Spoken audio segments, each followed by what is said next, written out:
And briefly, we want to transition to your top political headlines this Sunday morning. Ohio Senator J.D. Vance, the Republican vice presidential candidate, we're learning from the Associated Press he's less popular among voters than his Democratic rival, Minnesota Governor Tim Walz. All of this coming from the Associated Press as they did conduct a new survey and poll. Both Vance and Walz entering the spotlight this summer as relative political unknowns, as both running mates prepare to address a huge audience in next week's vice presidential debate.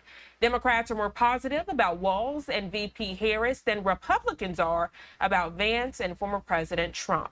Joining us live this morning to further discuss this political alert is Dr. Larry Walker, political analyst and also professor at UCF. Dr. Walker, good morning. Thank you so much for joining us. Good morning. Thanks for having me. So a lot of anticipation for Tuesday's vice presidential debate. It's been a long time coming, right? At one point, we didn't even think we would have a debate between Harris and Trump. And now we are only days ahead from Walz and Vance taking the debate stage. Set this up for us, Dr. Walker. What can we expect?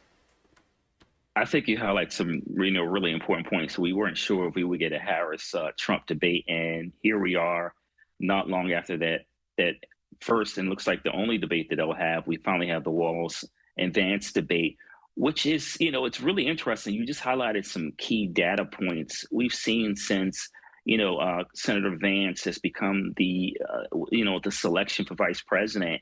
His poll numbers are underwater, and they have been consistently, and not by like 2 to 3 points, 10, 15 points, depending on which poll you look at over the last several weeks. You just highlighted the AP poll, but there are a number of other polls that have highlighted once again, his numbers have been underwater. So it's going to be very important for him to come off really as honestly as likable. I think that's one of the challenges he's encountered is that, he's sometimes maybe not come off as, as authentic as possible.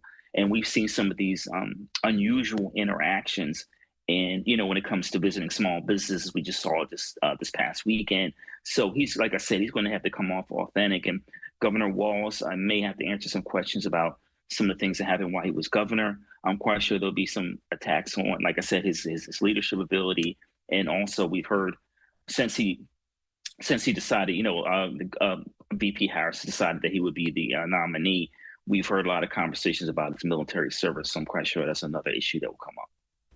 Dr. Walker, I want to look at both sides briefly, if you don't mind, and see what challenges each side might face, but then also what each side might do well. So let's start with former President Donald Trump and his running mate, J.D. Vance. For many people on the Republican side this morning, they are concerned that J.D. Vance might not be on the same page as former President Trump as he answers these debate questions. As we've seen in some recent interviews, we've seen J.D. Vance kind of say some of the opposite of what former President Trump has said and then walk back those statements. What do you see seeing being some key concerns that we can look ahead to on Tuesday?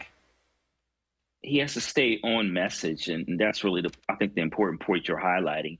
And so it does seem there's a bit of a disconnect. If we recall the Harris-Trump debate, former President Trump made a comment during the debate regarding policy issue and indicated he had not conferred with Vice President, current Senator J.D. Vance. So that's highly unusual to admit something like that in a debate. And so, Senator Vance is going to have to stay on message. He's going to have to focus on issues related to the economy. I know there's been a lot of conversation about immigration. I'm quite sure it will come up, and the moderators will add discussion about his comments, offensive comments regarding Haitians. But if I were him, I would tread very carefully on that issue, because it may, in particularly states like Florida, it may lead individuals who may be considering voting Republican to switch. And then on the other side, as it relates to Governor Walz, once again, stay on message, talk about the economy, particularly into Harris-Biden in terms of some of the things we've seen inflation go down, unemployment is relatively low. You have to focus on those things. Issues that, folks, when they sit down at the table and, eating dinner, they conversations, or they're out in the car talking, those are the issues that matter. And once again, he's going to have to stay on message and not shift to something else that, it's not really as important. But he's going to have to be consistent, which is the key in any of these debates.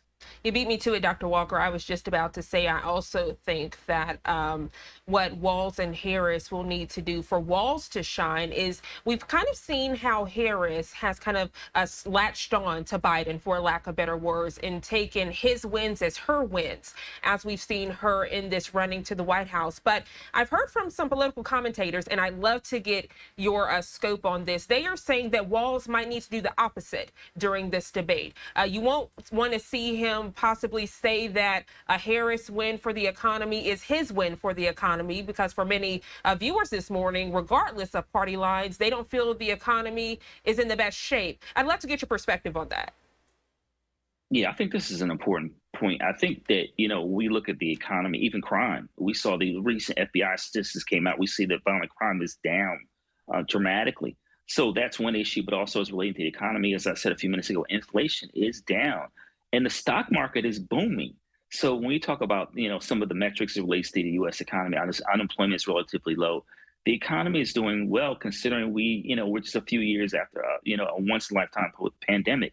When it comes to Governor Walz, he can really, obviously he's going to talk about Harris Biden, platform, but he can also run on his work as governor of Minnesota, universal, pre-K, also in addition to making sure that every child in the state of Minnesota has, free breakfast, among other issues. And the other thing about, Minnesota is has large corporations like Target, et cetera. So he can talk a lot about his work and, making sure the economy in the state of Minnesota is thriving, because there are quite a few corporations there in Minnesota, and the economy in Minnesota is doing well.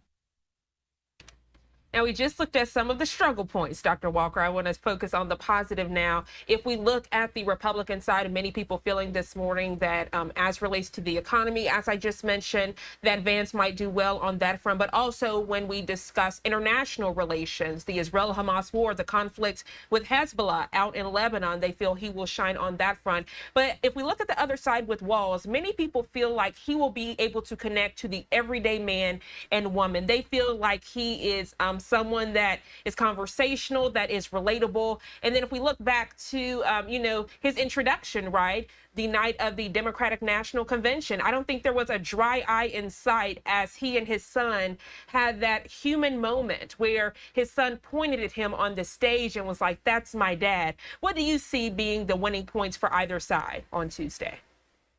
Yeah. So to your first point about, what we see is in the conflict in Israel, you talked about the recent bombs that hit Lebanon, and obviously Ukraine and Russia conflict. So, neither one of these, Senator Vance is a junior senator. He hasn't been in the U.S. Senate very long. We know that former Governor Walz was once governor, but formerly before that, member of Congress over a decade. So obviously they'll both try to talk about, whatever foreign policy experience they have and connect it to how the individuals at the top of the ticket articulate, how they feel about what's happening in the Middle East, and also obviously what's happening in the Ukraine-Russia conflict. But secondly, to your point about Governor Walz and his son, and also obviously Senator Vance and some of the challenges he's encountered, is likability.